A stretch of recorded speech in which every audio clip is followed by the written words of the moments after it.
दोस्तों, आप सुन रहे हैं निर्मल वर्मा द्वारा लिखित कहानी दूसरी दुनिया। इस कहानी का भाग 1, 2, 3 आप हमारे इस चैनल पर सुन सकते हैं। तो आइए कहानी में आगे बढ़ें। इस बीच मैंने एक आध बार उसके चेहरे को देखा था। मुझे हैरानी हुई कि सोते हुए वह हूबहू ऐसी ही लग रही है जैसे पहली बार मैंने उसे देखा था, पार्क के पेड़ों के बीच, तल्लीन और साबुत। कबूतरों के लिए जो भटकाव आया था वह अब कहीं न था। आंसू कब के सूख चले थे। नींद में वह उतनी ही मुकम्मल जान पड़ती थी जितनी झाड़ियों के बीच। और तब मुझे अजीब सा विचार आया। पार्क में उसने कई बार मुझे पकड़ा था, किंतु उसके सोते हुए तल्लीन चेहरे को देखकर मुझे लगा कि वह हमेशा से पकड़ी हुई लड़की है, जबकि मेरे जैसे लोग सिर्फ कभी कभी पकड़ में आते हैं और उसे इसका कोई पता नहीं है। और यह एक तरह का वरदान है, क्योंकि दूसरे को हमेशा छूटने का, मुक्त होने का भ्रम रहता है, जबकि बच्ची को इस तरह की कोई आशा नहीं थी। तब पहली बार मैंने उसे छूने का साहस किया। मैं धीरे धीरे उसके गालों को छूने लगा, जो आंसुओं के बाद गर्म हो आए थे, कुछ वैसे ही जैसे बारिश के बाद घास की पत्तियां हो जाती। वो जागी नहीं। ट्यूब स्टेशन आने तक आराम से सोती रही। उस रात बारिश शुरू हो गई, सो हफ्ते भर चलती रही। झूठी गर्मियों के दिन खत्म हो गए। सारे शहर पर पीली धुंध की परतें जमी रहती। सड़क पर चलते हुए कुछ भी दिखाई न देता, न पेड़, न लैंप पोस्ट, न दूसरे आदमी। मुझे वे दिन याद हैं, क्योंकि उन्हीं दिनों मुझे काम मिला था। लंदन में मेरी पहली नौकरी थी। काम ज़्यादा था लेकिन मुश्किल नहीं। एक पब में काउंटर के पीछे 7 घंटे खड़ा रहना पड़ता था। बियर और लीकर के गिलास धोने पड़ते थे। 11 बजे घंटी बजानी पड़ती थी और पियक्कड़ लोगों के बाहर खदेड़ना पड़ता था। कुछ दिन बाद मैं कहीं बाहर न जा सका। घर लौटता और बिस्तर पकड़ लेता, मानो पिछले महीने की नींद कोई पुराना बदला निकाल रही हो। नींद खुलती तो बारिश दिखाई देती, जो घड़ी की टिक टिक की तरह बराबर चलती रहती।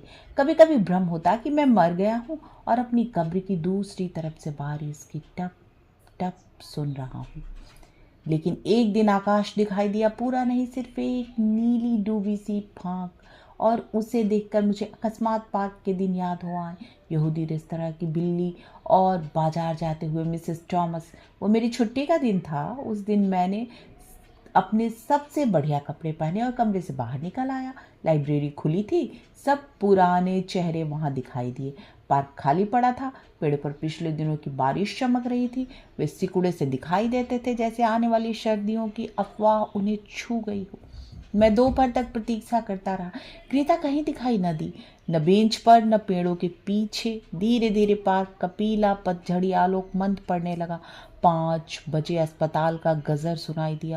कुछ देर तक कोई दिखाई नहीं दिया। फाटक के ऊपर लोहे का हैंडल शाम की आखिरी धूप में चमक रहा था। उसके पीछे अस्पताल की लाल ईंटों वाली इमारत दिखाई दे रही थी।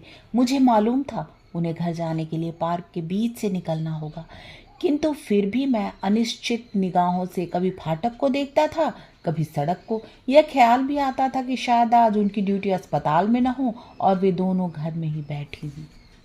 सड़क की बत्तियां जलने लगी। मुझे अजीब सी घबराहट हुई, जैसे प्रतीक्षा का अंत आ पहुंचा है और मैं उसे टालता जा रहा हूँ।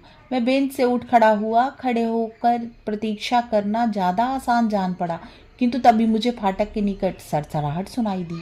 उनके चेहरे के बाद में देखा। उनकी सफ़ेद पोशाक पहले दिखाई दी। वे तेज़ कदमों से पार्क के बीच पगडंडी पर चल रही थी। उन्होंने मुझे नहीं देखा था। यदि वे मेरी दिशा में आ रही होती तो भी शायद धुंधलके में मुझे नहीं पहचान पाती। मैं भागता हुआ उनके पीछे चला आया। मिसेस पार्कर, पहली बार मैंने उन्हें नाम से बुलाया था। वे ठहर गई और भौचक से मेरी ओर देखने लगी। आप यहाँ कैसे?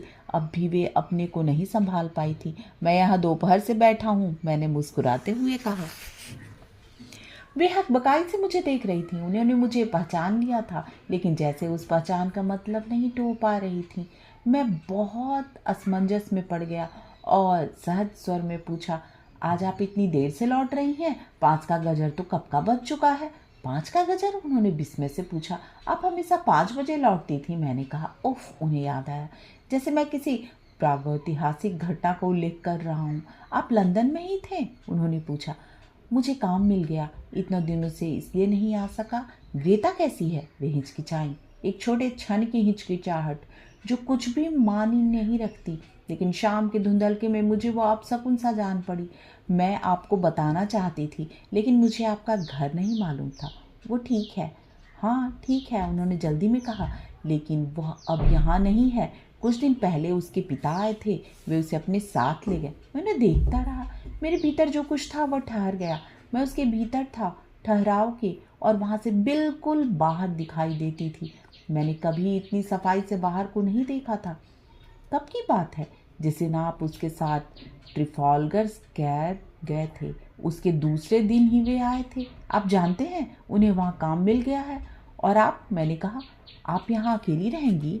मैंने अभी कुछ सोचा नहीं है। उन्होंने धीरे से सिर उठाया, आवाज़ हल्के से कांपती थी, और एक क्षण के लिए मुझे उनके चेहरे पर बच्ची दिखाई दी।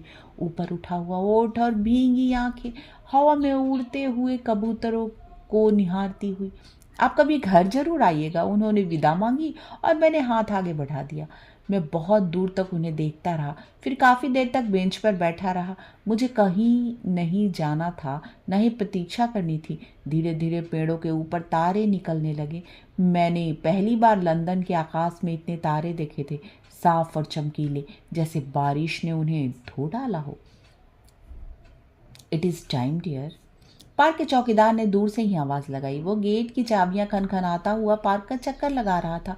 टॉर्च की रोशनी में वह हर बेंच, झाड़ी के पेड़ के नीचे देख लेता था कि कहीं कोई छूट तो नहीं गया। कोई खोया हुआ बच्चा, कोई शराबी, कोई घरेलू बिल्ली। वहाँ कोई नहीं था, कोई भी चीज़ नहीं छूटी थी। मैं उठ खड़ा हुआ और गेट की तरफ चलने लगा। सहसा हवा उठी थी, हल्का सा झोंका अंधेरे में चला आया और पेड़ सरसराने लगे। और तब मुझे धीमी सी आवाज़ सुनाई दी, एक अजीब उत्साह में लिपटी हुई, स्टॉप स्टॉप। मेरे पांव बीच पार्क में ठिठक गए। चारों ओर देखा, कोई न था, न कोई आवाज़, न खटका, सिर्फ पेड़ों की शाखाएं हवा में डोल रही थी। उस समय एक पगली, उत्कट, नंगी सी आकांक्षा मेरे भीतर जागने लगी। यहीं बैठ जाऊं, इन पेड़ों के बीच, जहां मैं पहली बार पकड़ा गया था। मेरी अब और आगे जाने की इच्छा नहीं थी। मैं इस बार अंतिम और अनिवार्य रूप से पकड़ लिया जाना चाहता था। It is closing time. चौकीदार ने एक बार बहुत पास आकर कहा। मेरी तरफ जिज्ञासा से देखा कि क्या मैं वही आदमी हूँ जो अभी कुछ देर पहले बेंच पर बैठा था। इस बार मैं नहीं मुड़ा। पार्क से बाहर आकर ही सांस ली। मेरा गला सूख गया था और देह खोखली सी जान पड़ती थी। पार्क में सामने पग की लालटेन झूलती दिखाई दी। मैंने जेब से पर्स निकाला, पैसे गिनने के लिए। पुरानी गरीबी की आदत अब भी बची थी। मैंने हैरानी से देखा कि मेरे पास पूरे 2 पौंड हैं, और तब मुझे याद आया कि मैं उन्हें कबूतरों के दाने के लिए लाया था। कहानी समाप्त। कहानी सुनने और अपना कीमती समय देने के लिए आप सबका बहुत बहुत धन्यवाद।